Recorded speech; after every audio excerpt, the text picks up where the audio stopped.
Hey guys, welcome back to another episode of 247 DIY. Today we're back working on my 2012 Forester, and today we're going to be going ahead and replacing one of the front wheel bearings, so stick around. All right, and so as far as the parts that we're going to need today to get this wheel bearing replaced, obviously we need the brand new wheel bearing. I highly recommend getting the Subaru one. You can get away with aftermarket ones. Some people have good luck, but generally speaking, most people have bad luck, and it's really just the way this bearing interacts with the speed sensor. The aftermarket units sometimes will give you an issue and you'll get an ABS code popped up. So I just like to go with the OEM units. You're going to need a new axle nut. These are one-time use. You want to replace those anytime you remove one. I did get new bolts that secure the hub assembly here to the knuckle. If you don't live in a really rusty area, you can probably get away with just reusing the ones that are on there, but I live in the Rust Belt, and so I usually just always go ahead and get new hardware. And because this part here, the dust shield, is like less than 20 bucks from Subaru, when I was ordering parts, I went ahead and ordered one. I actually don't think I need one. I don't think the fronts have rusted out. For some reason, the front dust shields don't rust out nearly as quickly as the rears do with their parking brake backing plate and everything. But like I said, it was cheap, so I ordered one. If we need it, we'll go ahead and throw that on there. But the first thing that we need to go ahead and do is go ahead and get the caliper off here. Once the caliper's off, we can get the rotor off, and then that'll sort of get us into the area where we're actually going to be replacing that wheel bearing. So I'm not going to go into too much detail getting this caliper and this rotor off. I've done videos before on brakes on this Forester, so you can search through my videos if you want more detail on how to get the caliper and the rotor off and everything like that. But once we get those off and out of the way, we can actually get into the nuts and bolts of getting this bad wheel bearing replaced. And so actually both of these front wheel bearings have been replaced before. When I bought this, I bought it from a dealership, and it had the 100,000 mile extended warranty on it. The dealership did the driver's side at about 95,000 miles. And then of course, just after it was out of warranty at about 105,000 miles, the passenger side went. And that's when I replaced this. And it's kind of funny because we're basically right at 200,000 miles now. And then this one just started going the other day. I could hear it grinding, lifted up the front end of the car, and sure enough, there's a ton of play in that front bearing. So at least as far as this Forester is going with its track record, these front bearings are good for about 100,000 miles.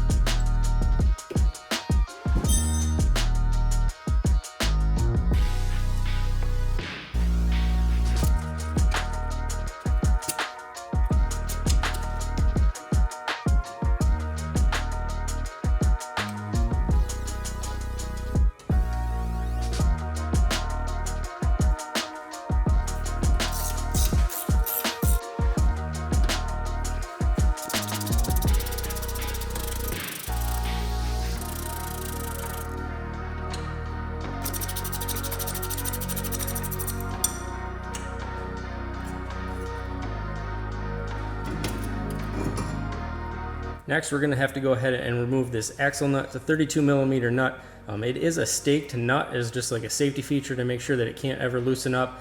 You can go ahead and unstake it if you want, especially if you're using hand tools. You're probably going to have to.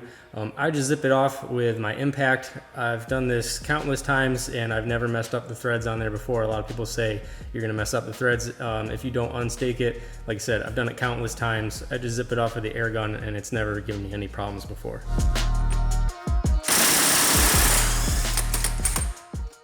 All right, so it is a little bit cramped back up in here, but you've got four 14 millimeter bolts on the back side of the hub. You can see two here. This is one of the bottom ones, this is one of the top ones, and it's just mirrored on the other side. The CV axle here, the boot's just in the way. We got all four of those that we need to take out, and hopefully, because this has already been out once before, the rust doesn't give us too much of an issue, but we won't know until we get these bolts out.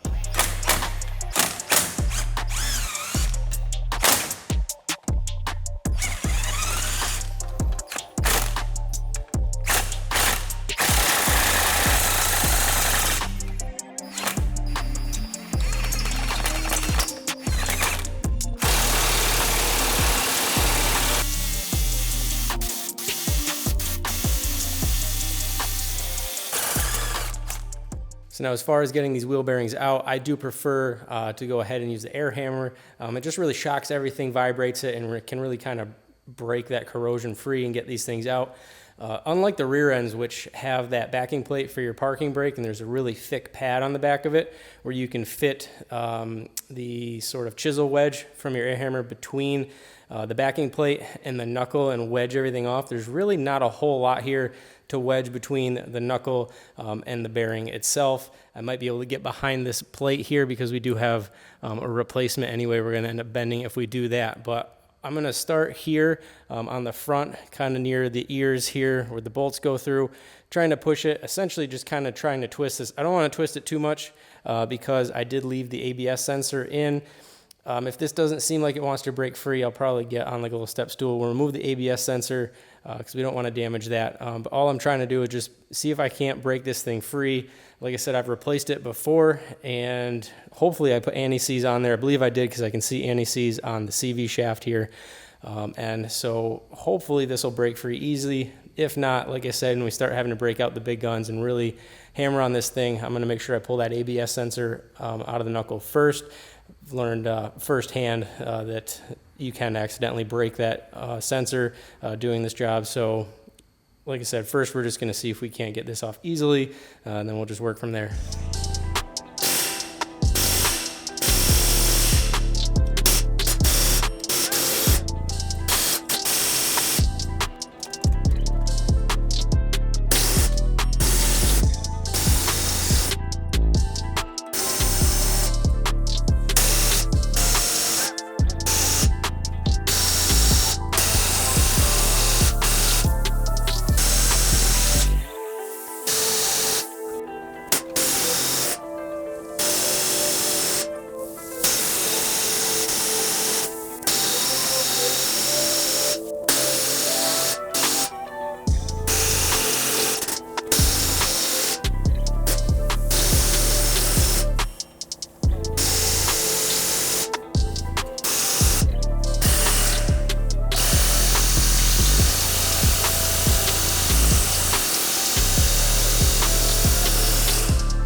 All right, so that gave me a little bit of trouble, but in the end, it really wasn't too bad. We got there eventually.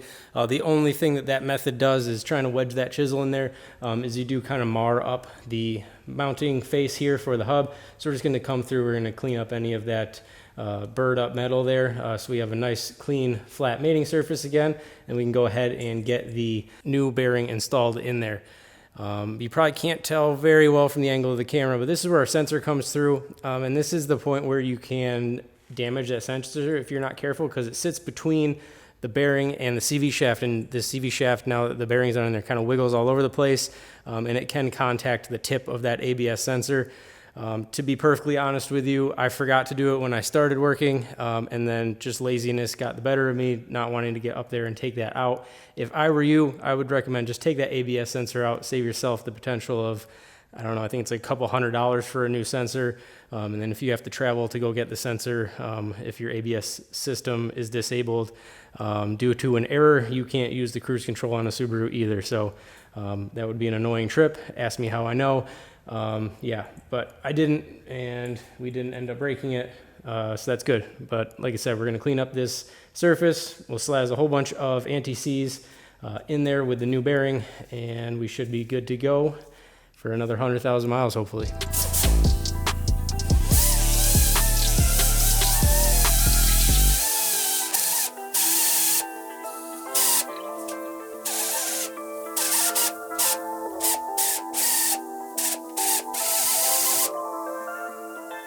And on second thought, I am going to pull that sensor out. With the CV shaft in here, I'm not really going to be able to get any type of like tool up in there, but I'm at least going to take a red Scotch-Brite and get up in there and just try to clean all this rust out of the inner race. It's going to make sure that the new bearing goes in there nicely without binding up, and then getting all that rust and corrosion out there combined with a nice layer of anti-seize.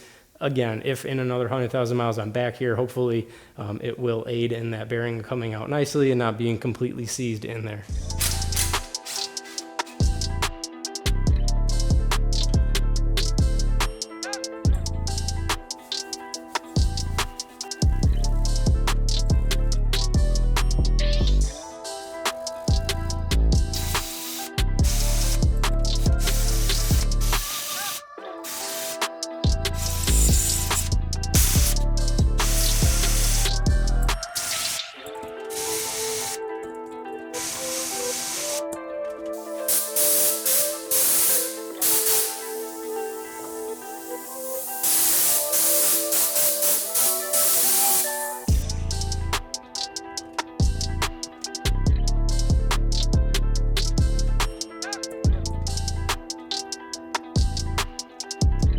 All right, with all that cleaned up, we can go ahead and get our new backing plate and bearing installed. When you are applying the anti-seize, just be mindful of the hole where your ABS sensor comes down through. You don't want to get a ton there because you don't want to contaminate the tip of that ABS sensor.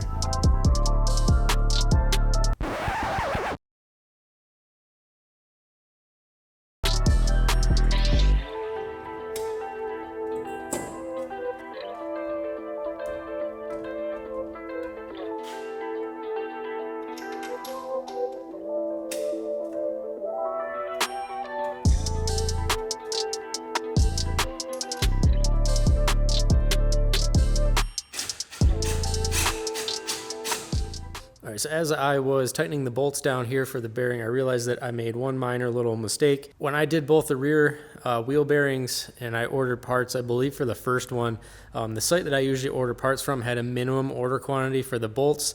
I think it was like 15 bolts, a package of 15 was the minimum order quantity. And even though it's making sense to me now, when I went ahead and started this project, I for whatever reason thought that it would be the same bolts from the rear, so I was like, oh, I have plenty on hand, don't need to order more.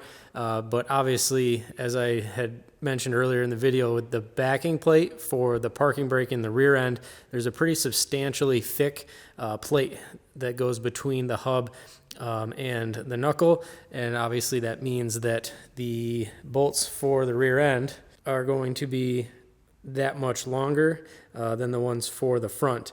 I don't think the stick out was going to be a big deal. I was going to actually use them, but then I realized that these are actually bottoming out on the threads and stopping before the hub is actually tightened down to the knuckle. So I'm going to have to go ahead and reuse the bolts that came out. 3 of the 4 really aren't bad. I'm not too worried about reusing, but one of them, the threads got pretty gummed up coming out of there. I believe these are the same thread pitch as the studs here for the hub, and I do have a split die thread cleaner, thread chaser. I might be able to use that to clean up that 4th bolt. Worst case scenario, I just have to try to clean it up as best I can, but it shouldn't be the end of the world. We'll just have to reuse these bolts. We'll get everything tightened down, and then we'll be done with everything here for this project. All right, so we got all 4 of those bolts switched out for the old ones, but the correct length ones.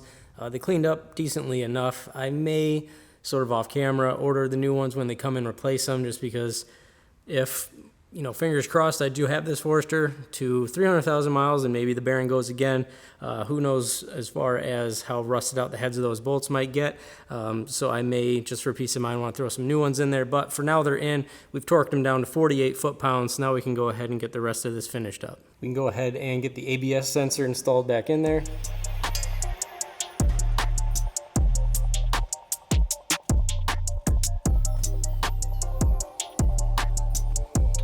All right, so now all we got to do is throw the axle nut back on. I'll be honest, I don't torque these to spec. There is a torque spec for them. I don't know it off the top of my head. Some people are really OCD about making sure everything's torqued to spec. So if that's you, feel free, knock yourself out, go ahead and torque it to spec. I just hit it with an air gun until it's good and tight. And in my opinion, that's perfectly fine.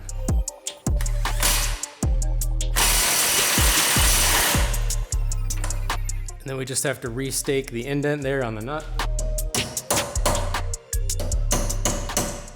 All right, so as I probably pointed out now earlier in the video, it wasn't until the end and I tried to put the rotor on that I realized I put this dust shield on backwards. So just make sure that when you buy it, if you get the sticker should face towards the underside of the vehicle. Shouldn't be able to see the sticker. Anyway, I've gone ahead, we've just taken everything apart, pulled the hub back out, flipped the dust shield back around, and just reinstalled everything. So now everything's good to go. So as far as everything I've got for you in this video, I'm just gonna go ahead and end it here. Obviously, I still have to throw all the brake components back on, but that is just as simple as doing everything the opposite of the way that we took it off. I'm gonna save myself a little bit of time and not having to move the camera around and just do this off camera. So as always, guys, if you like the video, be sure to hit that like button. Feel free to leave a comment below, and if you're not subscribed already, please consider subscribing. Thanks.